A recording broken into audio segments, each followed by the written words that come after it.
Alright, hello everyone, my name is Shep, welcome back to the Butcher's Circus. Today we are going to be playing in Sampson's Last Wish, and we are playing with a team that remains yet unnamed, I believe, but I do call it the basic beach team, so I am pronouncing it a little bit differently.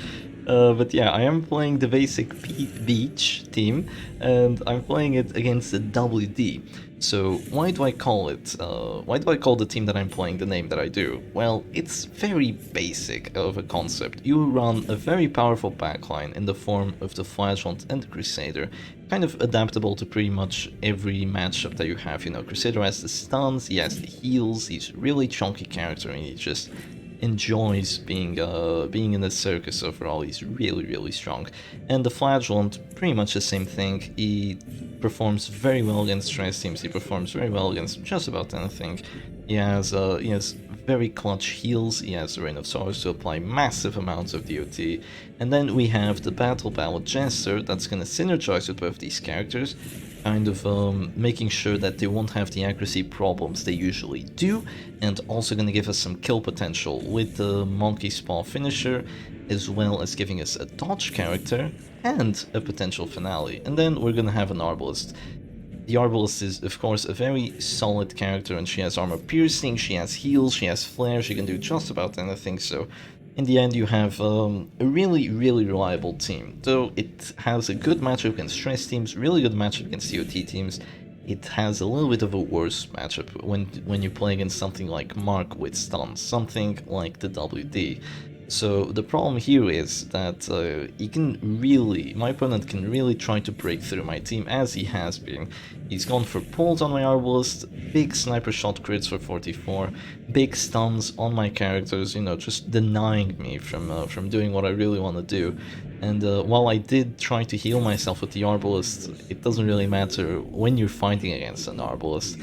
She's just gonna hit you for enough anyway, though I do go for quite a brainy play here. Instead of clicking my Crusader and just unstunning myself, I move forward with the Dirk Stab, which means that I'm gonna give my opponent a chance of getting the kill, or a chance of just failing the 50-50 death blow with the come hither or the caltrops. Now I'm hoping that this manacles doesn't hit, because it's a 70% hit chance, and there's no accuracy buffs on that Abomination's trinkets. But instead of that, I get crit for half my HP, essentially half my HP with my Jester, and stunned on top. Of course, it only hurt for 14 because there's two very powerful damage trinkets, damage stun trinkets on the Abomination, and he was also transformed just last round, so he got the damage buff. But yeah, my Jester is not feeling too good. I get pulled again. Thankfully I don't get death loads. You might be thinking, well, Shep, you have Crusader, why don't you use Rally to the Flame? Well, it would be pointless. I would just be dropped right back down to 0 with my Arbalist. Without having my turn, I would have probably been stunned by that Crusader, and I would be unable to drop a Bola or have my Crusader turn. So essentially I just decide, well, you know what, let's do one last Bola, just sacrifice this Arbalist. I do get crit deathload here, which is actually relatively good, because it's going to push my Jester closer to position 2, where he can finale. So however, that does put the Bounty Hunter at risk of dropping to a death blow here. You do see me highlight that bleed resistance with the Arbalist. I have gone for 3 Rain of Sorrows, yet I have not applied a single bleed onto her, which is definitely not helping my game strategy here, which is to kill that Bounty Hunter. And once you do that, the WD team will kind of just flop on itself, because it won't be action efficient enough to get kills. It's still going to be able to do a lot of damage, it's still going to be able to get stuns, but it won't be able to get death blows because it doesn't have any kind of finisher support. So my Jester here gets hit 3 times in a row. It's as if I don't have a Monkey Spawn, honestly. And I just decide to move forward here with a death blow. 75% chance of getting the death blow. My idea was, well, I move forward, I get a death blow, the Bounty Hunter is gone, you know, very good chance of getting it. I just get that out of the way. And then I have a Jester with 40 dodge in position 2, which is going to be healed by the Crusader even if I get hit. But I don't get the death blow, but thankfully neither does my opponent. That Monkey Spawn finally does something, and even though I do manage to dodge that finish him, that Bounty Hunter dodges Faith itself. He has survived 3 death blows, and finally my opponent realizes, wait a second, I have 2 healing characters. I can heal my Bounty Hunter, that's right. And there he goes. Yeah, there goes the heal on the bounty hunter. I just decide I could go for rally to the flame, or I could keep up the tempo. I decide to keep up the tempo because rally to the flame wouldn't have helped me all that much. I would be down to this soul right now again. I would have lost my Crusader action, and the enemy bounty hunter would have still been at you would have still been at a reasonable amount of HP. While he is at a reasonable amount of HP again because of that Crusader's rally to the flame, I do drop another Rain of Sorrows to make sure that it drops down to 0, and to also make sure that the Arbalest finally drops down to 0 with the bleed and blight that's been applied. I feel like Hemlock has dealt more damage than what the actual Rain of Sorrows bleed has done. So I just get stunned, I just click the stun, there's no reason not to.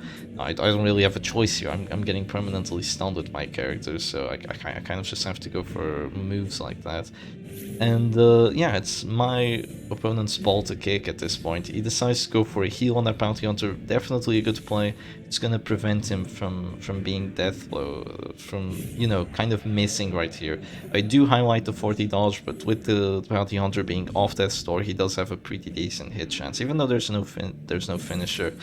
Yeah, that's just gonna be a completely gone chest, or just completely evaporated. 2 crit finish him kills.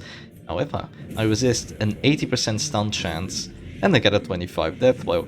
How quickly the tide turns is what they usually say in a situation like this. And the bounty hunter goes afflicted masochistic, having survived 3 death door checks, so his death blow resistance is down to pretty much 0, and with a finisher. So even if he even comes as close as thinking of touching himself with that axe that he likes so much, he's gonna be absolutely kaput here. And once that happens, things are gonna start looking really, really good for me. Because while both of us have heals, my Flagellant has big boy heals, while that Crusader can heal for just 4, and the Abomination can heal for 13, but 13 isn't gonna stop a punish from just doing crazy amounts of damage. So Bounty Hunter moves forward. I was really hoping he would oof himself, but right now I have a decision to make. Do I go for a heal or do I go Zealous? The choice is obvious, you drop a Zealous here. You get the death blow before there's a heal, before there's anything else that could happen. And you just have to just dig down and pray that you get lucky enough that your Flagellant doesn't die here to a lucky death blow. Thankfully it doesn't, and really big misplay by my opponent here. That Abomination doesn't have any move chance trinkets, which is something I disagree with. Nowadays I prefer running the net, but not going for a slam there prevented that Crusader from being helpful, essentially, because if he had gone for a slam and he had gotten the push, he would have had another chance of getting a death blow with that Crusader's Holy Lance, but since he didn't go for that, right now I can go for a big heal with this Flagellant. I decided to heal the Crusader because I felt like he was gonna get stunned again and again, and with a crit or 2, he would have dropped down to 0 very, very quickly, and I definitely wouldn't have enjoyed that.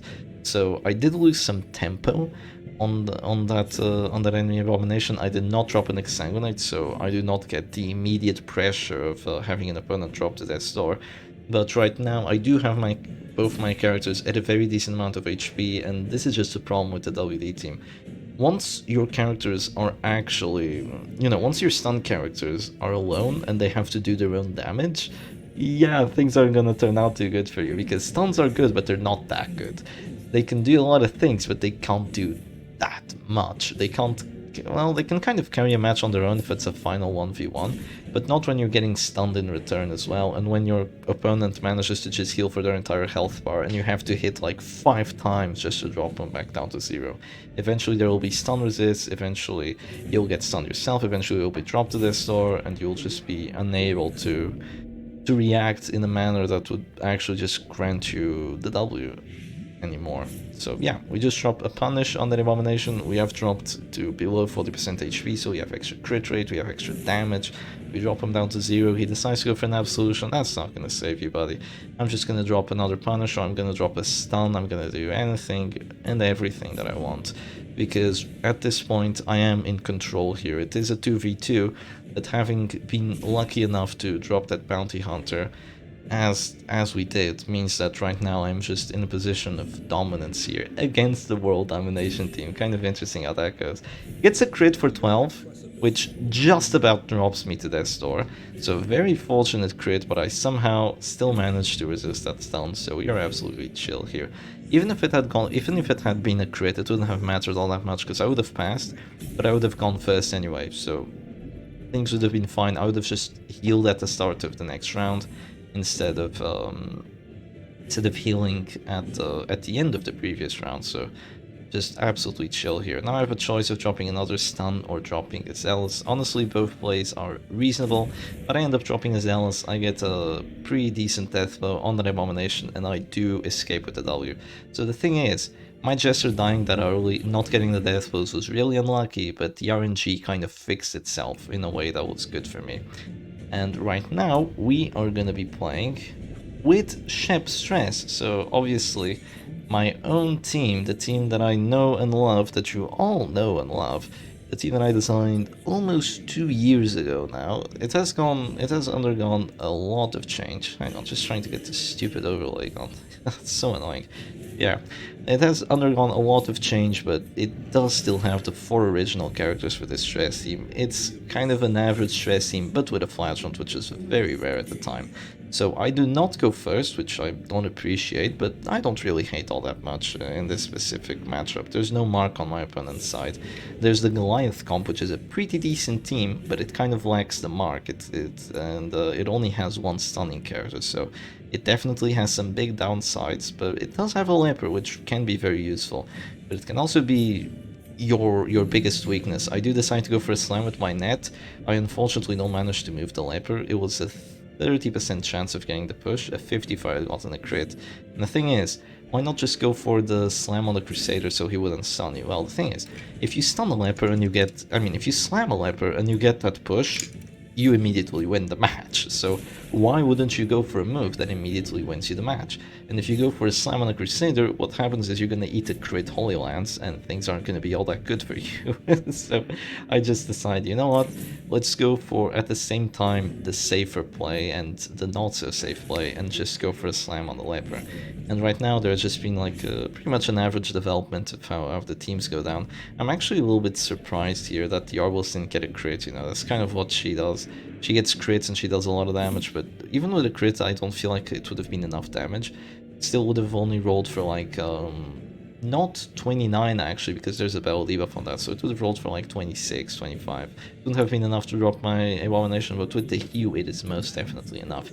He's onto this door. I don't have any regen with my flash. That's not the setup I go for these days. I just go Rain of Swords, Crimson Hook, because it's a lot more fun to use when you're playing against anything that isn't marked damage, and you fight a lot of things that aren't marked damage, and even against marked damage it's still pretty nice to get that extra stress, the crits, the bleeds. It just feels good to have that. But right now, things aren't looking too good for us.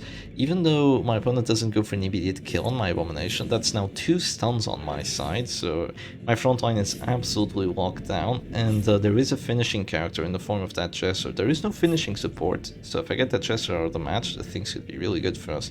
But getting a Jester out of the match with 40 dodge while I'm not using command is easier said than done. And why are you not using command, Shep? Why are you using Bell instead? Well, honestly, going for a command here wouldn't help me one bit. I mean, no, it would definitely help me, but it's not the most efficient play to go for. I'd rather go for a guard, even though at this point there's a Jester with Dirk Sap. He bypasses guard, not the greatest play to do. I'd rather go for that, or I'd rather use Bellows to just reduce my opponent's damage here, and that's what I go for. I'm getting quite unlucky to miss the Jester all that much. I've missed 2 Rain of Stars on him. I've missed 1 Bell as well. So I mean, he does have the monkey's paw, so that is fair. It's kind of a difference, the difference of when you play the Jester versus when your opponent plays the Jester. I'm missing all the moves, and my opponent wasn't last match, but yeah, what can you do? What can you do? I guess the hit chances were different, the situation was different. So the thing is, my opponent's plan there was to go for a Dirk Stab, kill on my abomination and drop a finale on my flagellant, just lock down the match really quickly and efficiently. But my abomination managed to survive, and even though my flagellant is gone, what I was really complaining about with the flick of my mouse was actually not the fact that the flagellant was gone, but the fact that he was gone with a crit, which means that my doggy is now in position 3. And why is that kind of important? Well, to those of you that are more wary as to how I play this team and as to how teams like this actually work with a doggy that has Crimson Hook in the backline, is that if you let the doggy run rampant and just spam Hanseri round after round, even if you kill the other characters relatively quickly, eventually he's just gonna maul your entire team. He's just gonna rip it to shreds. He's gonna tear it apart. He's gonna absolutely eviscerate any kind of hopes that you had for the end game, because the afflictions, the bleeds, the crits, the sheer amount of stress that is output by that good boy is absolutely unsustainable. So here I decided to go for a guard. Unfortunately we get stunned even though I have the numbing instance. That's just kind of something that happens. It's pretty sad, but what can you do? There's 2 stun trinkets on that Crusader. I still felt like it was a good play to go for. What I really want to get here, and what's really important to analyze right now, is the fact that the Abomination hasn't done a second transformation, and the fact that since I stunned that Arbalist, she can't go for a daze right now. And why is that really important? That's really important because since she can't go for a daze, for a flare, the Jester will be dazed, which means he can only act by the start, not the start, but by the end of this round. So with that being said, he cannot bypass the guard and get the pretty much confirmed death on my Abomination, so I will be able to do just about anything I want, and after my 2 actions are gone, I'll be able to get the kill. Not the kill, but it will result in kills, but I will be able to get the second transformation off in the second round of horror, or the second, the second wave of horror with this Sabon. So my opponent goes for kind of a weird play. He could have still gone for the flare. He could have gone for a stun on my doggy, which would have been very likely to go for. It would have been like a 70 hit chance, or maybe even less than that, because I had 50 dodge. But yeah, it decides to go for a self-heal. I guess it is a selfish Arbalist, so going for a self-heal is thematic. It's kind of for roleplay purposes, maybe. I'm not too sure. But yeah, that Arbalist does go for a heal instead of going for any of the other great plays. And here I just become a little trigger happy and go for kind of a misplay. I could have healed first, and then next round I could have gone for the transformation, because now my Abomination is just doomed to die anyway. But I slammed that leopard to position 3. He's become afflicted, so he has less move resistance, and I push him to position 3 while that Jester desperately wants to drop a Dirk Stab. And if you drop a Dirk Stab with the Jester while he's in position 4 and the leopard's in position 3, you will voluntarily put your own leopard in position 4, making him useless essentially for the rest of the match, honestly, if you want me to be truthful here. So how are things looking like for us? Well, they're looking a lot better after this crit, let me tell you that much. The Jester is pretty much almost dead, the Arbalist is pretty much almost dead. There's a lot of horror applied right now, there's a lot of horror ticking because of that A-bomb transformation.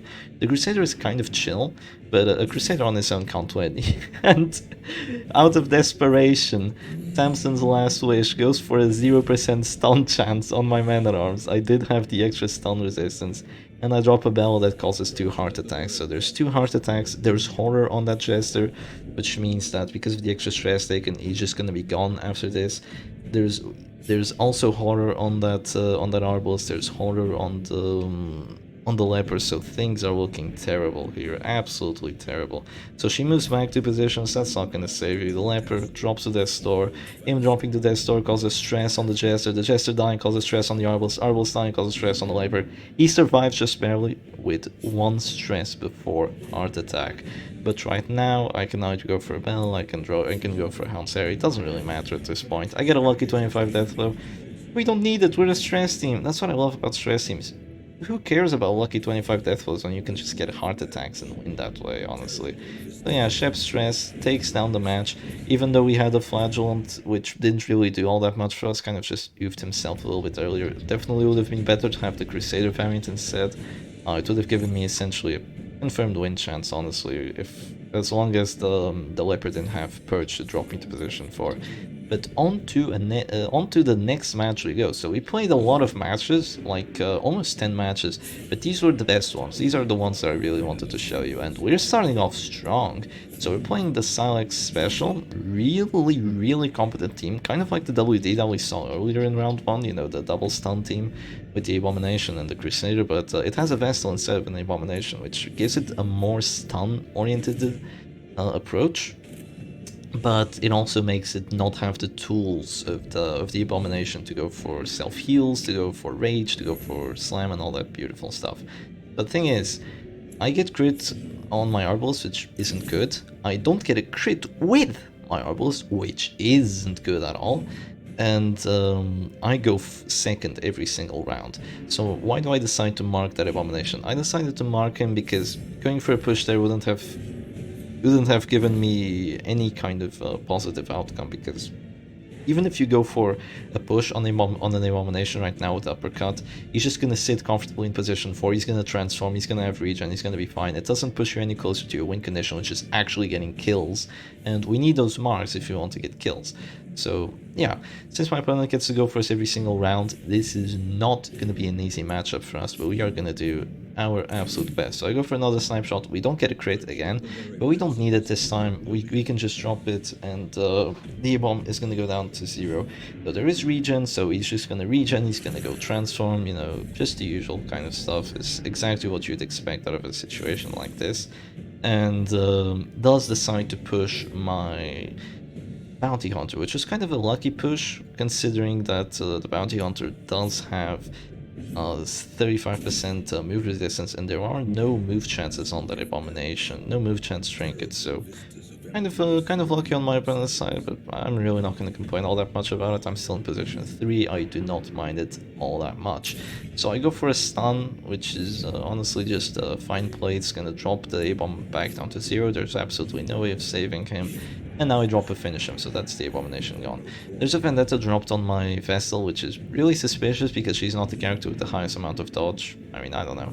But immediate Festering Vapors, and that's a really lucky Festering Vapors.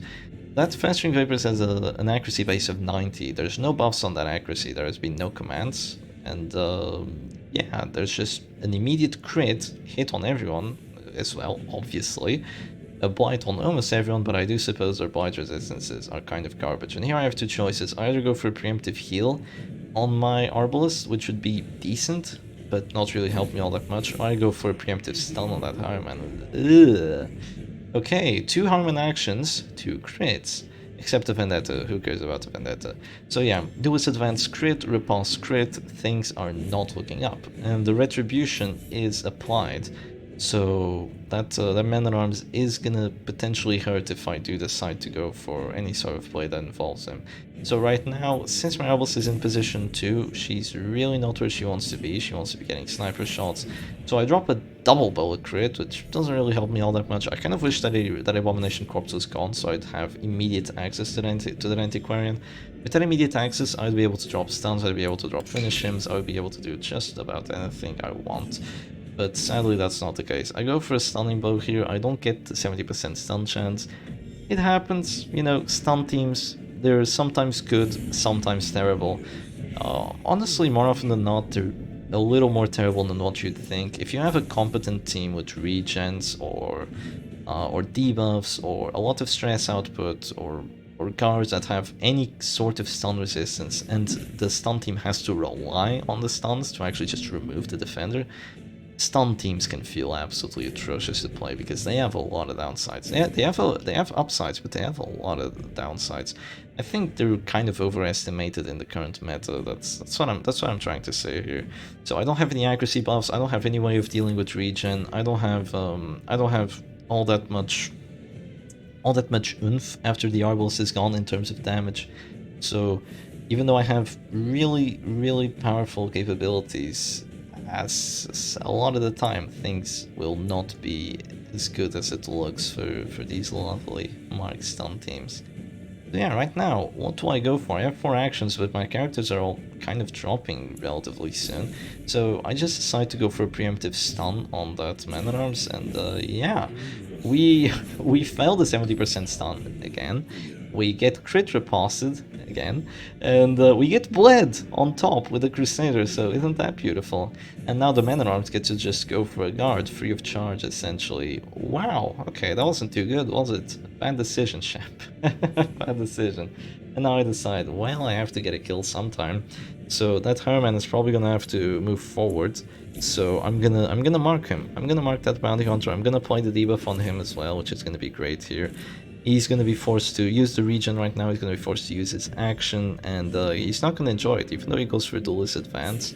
My bounty hunter is gonna drop down to 0, and so is my arbalist, because she's taking a little more damage than she wanted to. And oh no, she actually isn't at 0 just yet, but she'll drop to 0 because of the riposte. Yeah, that is something that's gonna happen. But I do have a really good chance of just getting a death blow here. So I can drop a sniper shot on that Ironman, and then I can go for a dazzling light, and I have a 55% chance of getting a death blow.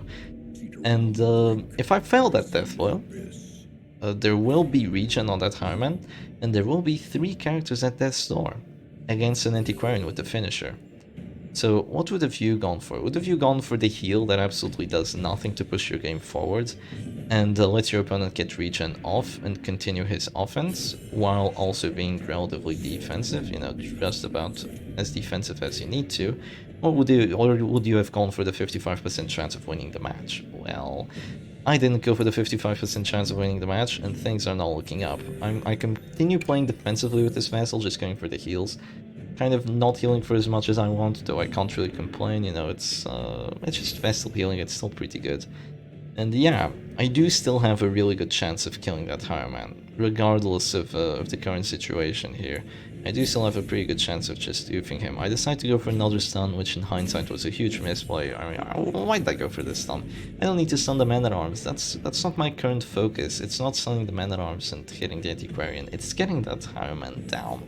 And the thing is, since I go for a stun right there, I'm actually gonna allow my Arbalist to drop to 0 HP, and that's gonna be very, very important here, because she's gonna miss an 85% hit chance, and, you know, that is very, very unlucky. It could have been prevented. It definitely could have been prevented. I didn't go for that prevention move.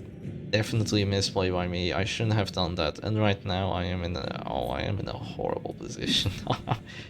I am in as horrible of a position as I could possibly be, because that Hireman still gets to act first every single round, because my opponent went first round 1, and now there's just going to be an immediate death blow on my Arbalist, my damage dealer. How do I deal with the characters that he has remaining now that my Arbalist is gone? Yeah, it's difficult.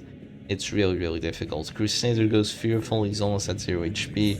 So is the bounty hunter, he goes paranoid. There's no justice in this world, there's no virtues in this world.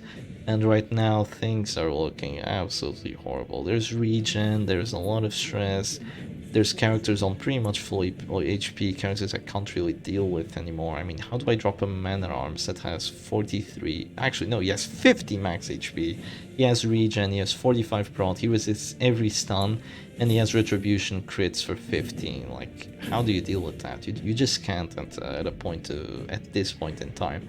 So I go for a stun on the Antiquarian. Once again, I'm kind of delaying things, but there kind of wasn't any other move to go for, really, at this point.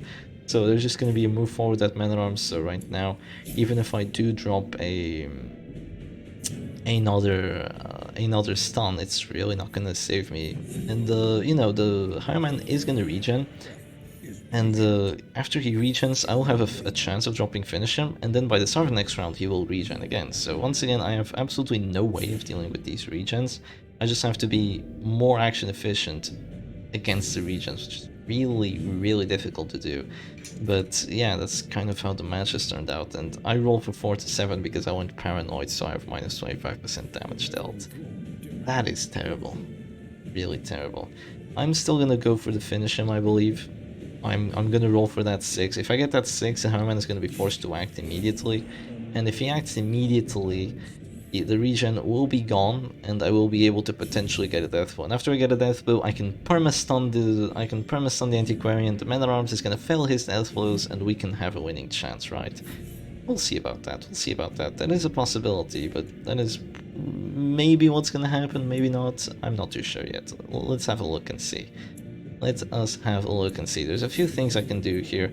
I decide to go with my Crusader, I move back, which is a-okay, and I go for a stun that time. I just force him to use his action and to regen. He's going to be stunned, so he won't be able to roll for any kind of death throws here. And yeah, he's going to regen, but things are going to be relatively okay for us here.